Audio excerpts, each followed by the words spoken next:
Gates open, they're up and racing one slow out. Beauty Express Grand Dynasty. Now setting the pace, running in second is Juggling Act, racing in third by the rail is Spin Cycle, down in fourth Flourish and Beauty Express.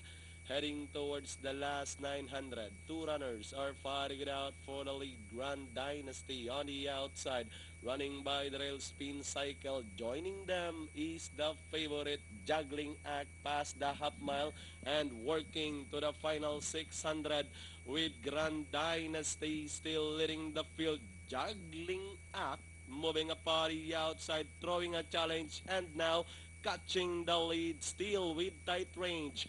Gemo Tinte on Juggling Act, this time leading the field by about 2 lengths, running in second Grand Dynasty, closing in third now by the rail is Flourish, then comes Spin Cycle and Beauty Express with the last 150 more to run. Juggling Act, this time by about 6 lengths, running in second Flourish. Beauty Express is on the outside now, catching the second, and finally it's Juggling Act. Beauty Express, Flourish, then comes Grand Dynasty and Spin Cycle. Maybe ba yun? Parang ganun, 4-1.